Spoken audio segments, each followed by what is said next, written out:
students, today we will be discussing about socio-economic analysis. In that, we will be looking at poverty analysis.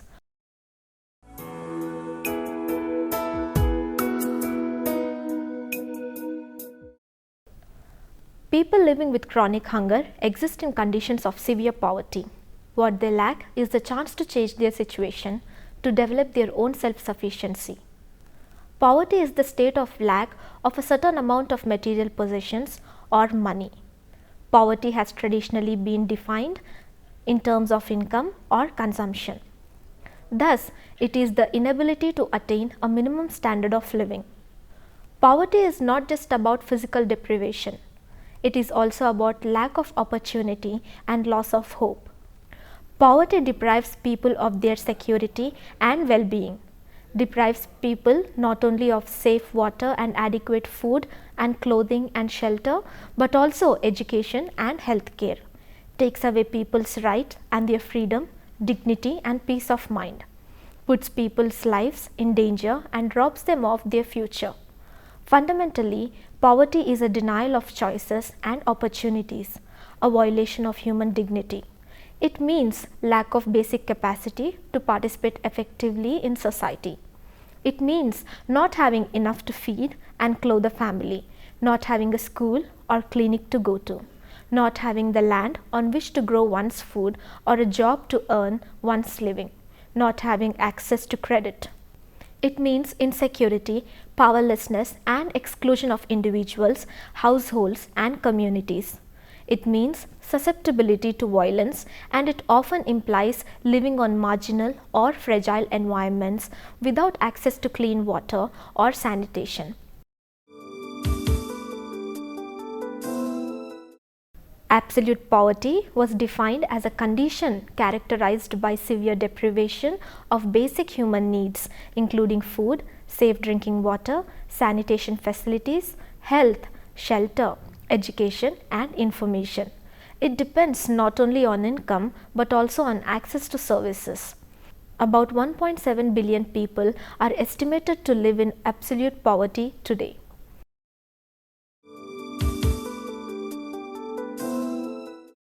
Overall poverty takes various forms, including lack of income and productive resources to ensure sustainable livelihoods, hunger and malnutrition, ill health, limited or lack of access to education and other basic services, increased morbidity and mortality from illness, homelessness and inadequate housing, unsafe environments and social discrimination and exclusion. It is also characterized by a lack of participation in decision making and in civil, social and cultural life. It occurs in all countries as mass poverty in many developing countries, pockets of poverty amid wealth in developed countries, loss of livelihoods as a result of economic recession, sudden poverty as a result of disaster or conflict.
The poverty of low-wage workers and the utter destitution of people who fall outside family support systems, social institutions and safety nets. After the World Summit on Social Development in Copenhagen in 1995, 117 countries adopted a declaration and program of action which included commitments to eradicate absolute and reduce overall poverty.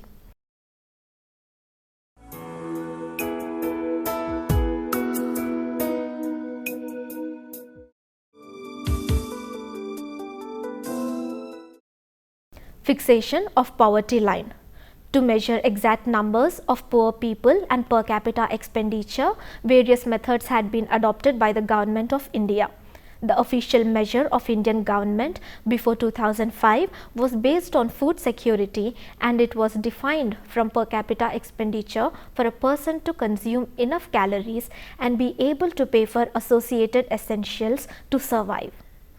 Since 2005, Indian government adopted the Tendulkar methodology, which moved away from calorie anchor to a basket of goods and used rural, urban and regional minimum expenditure per capita necessary to survive. The Planning Commission has been estimating the number of people below the poverty line (BPL) at both the state and national level based on consumer expenditure information collected as part of the National Sample Survey Organization since the 6th five-year plan. The latest available data from such surveys is from NSSO conducted in 2004-2005. The expert committee set up by the Planning Commission under Sri C. Rangarajan, former chairperson of Prime Minister's Economic Advisory Council, has redefined the poverty line. According to the report of the committee, the new poverty line should be 32 rupees in rural areas and 47 rupees in urban areas. In 2012, the Indian government stated 22% of its population is below its official poverty limit. The World Bank in 2011, based on 2005's PPP, that is Purchasing Power Parity, estimated 23.6% of Indian population, or about 276 million people, lived below $1.25 per day. According to United Nations Millennium Development Goal (MDG) program, 21.9% people lived below poverty line of $1.25 in 2011-2012. Even after more than 60 years of independence, India still has the world's largest number of poor people in a single country. As per the annual report of Reserve Bank of India published on 2013, Goa ranks best with the least poverty of 5.09%, while national average stands at 21.92.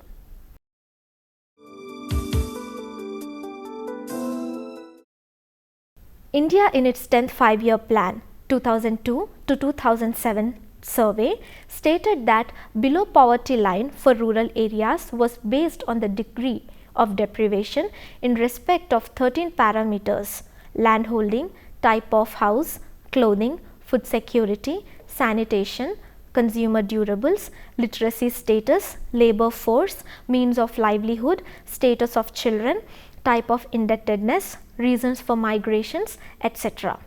The Planning Commission fixed an upper limit of 3.26 lakh for rural BPL families on the basis of simple survey. Below poverty line is an economic benchmark and poverty threshold used by the Government of India to indicate the economic disadvantage and to identify individuals and households in need of government assistance and aid. Indicators of poverty are lack of food and deprivation from food, low income and no income, lack of physical health, lack of opportunities for psychological health, creativity, dignity, freedom, respect for others, self-esteem, etc. Lack of social opportunities for social health, vulnerability, powerlessness, isolation, etc. Lack of knowledge and illiteracy, lack of ownership of assets, lack of access to basic amenities.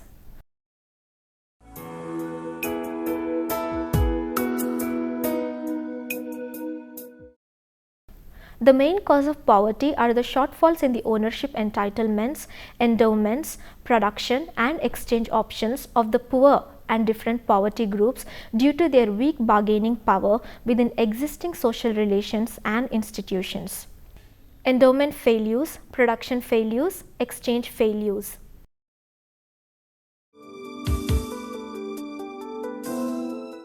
Lack of inadequate productive assets, lack of control over physical labor power, lack of status membership in household and community, lack of citizenship in the residing country, low status of a country vis-a-vis global bodies.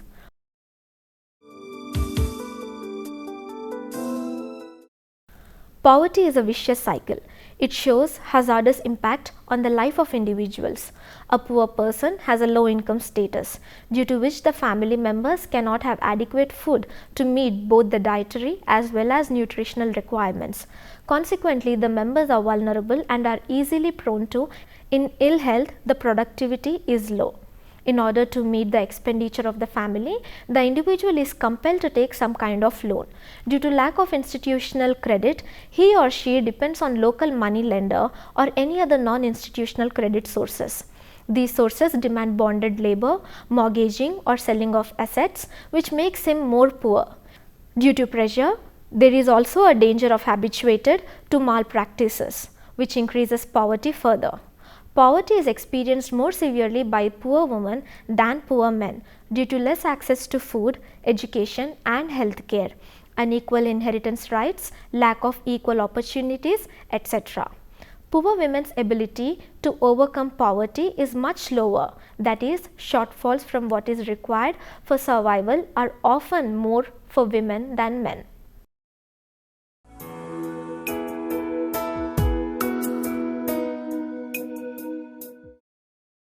More than 70% of the population lives in the rural areas where access to resources and quality education is hard.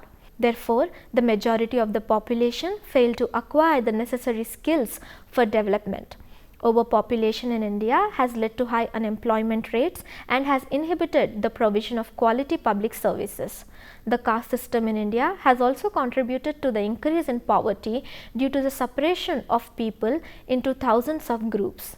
The causes of poverty are manifold, including inadequate and ineffective implementation of anti-poverty programs, lack of income and assets to attain basic necessities, food, shelter, clothing and acceptable levels of health and education, sense of voicelessness and powerlessness in the institutions of state and society, vulnerability to adverse shocks linked to an inability to cope with them. To understand the determinants of poverty in all its dimensions, it helps to think in terms of people's assets, the returns to these assets and the volatility of returns. These assets are of several kinds. Human assets such as capacity for basic labor, skills and good health. Natural assets such as land. Physical assets such as access to infrastructure. Financial assets such as savings and access to credit. Social assets such as networks of contacts and reciprocal obligations that can be called on in time of need and political influence over resources. The returns to these assets depend on access to markets and all the global, national and local influences on returns in these markets. Access to these assets may also be affected by implicit or explicit discrimination on the basis of gender, ethnicity, race or social status. And both access to assets and returns to assets are affected by public policy and state interventions, which are shaped by the political influence of different groups. Also important is the volatility of returns. Volatility results from market fluctuations, weather conditions, and in some societies, turbulent political conditions. Volatility affects not only returns but also the value of assets, as shocks undermine health, destroy natural and physical assets, or deplete savings.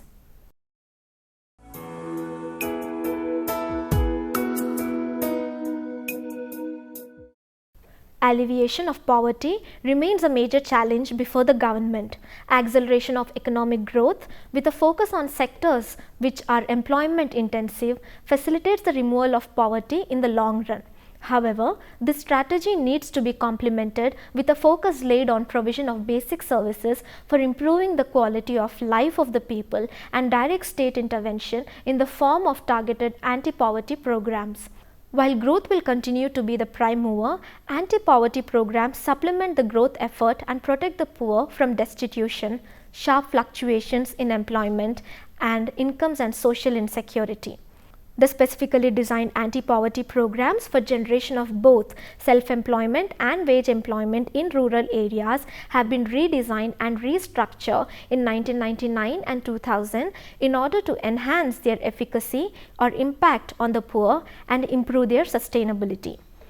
The poverty alleviation programs in India can be categorized based on whether it is targeted for rural areas or urban areas.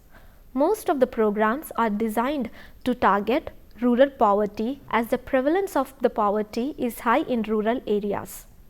The programs can be mainly grouped into wage employment programs, self-employment programs, food security programs, social security programs, and urban poverty alleviation programs.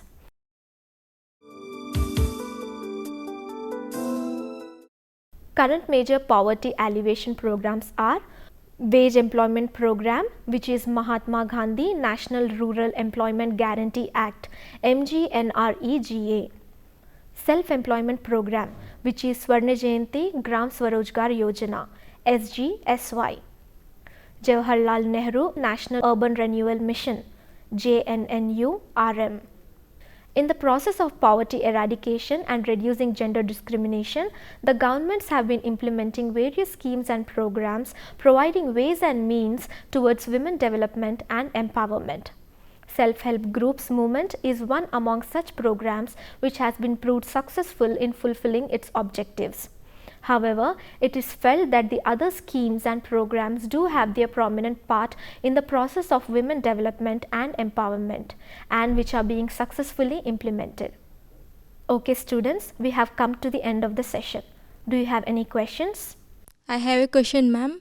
What is the difference between absolute poverty and overall poverty? Good question. Absolute poverty was defined as a condition characterized by severe deprivation of basic human needs, including food, safe drinking water, sanitation facilities, health, shelter, education, and information. It depends not only on income but also on access to services. About 1.7 billion people are estimated to live in absolute poverty today. Overall poverty takes various forms, including lack of income and productive resources to ensure sustainable livelihoods, hunger and malnutrition, ill health, limited or lack of access to education and other basic services, increased morbidity and mortality from illness, homelessness and inadequate housing, unsafe environments, and social discrimination and exclusion. Do you have any more questions?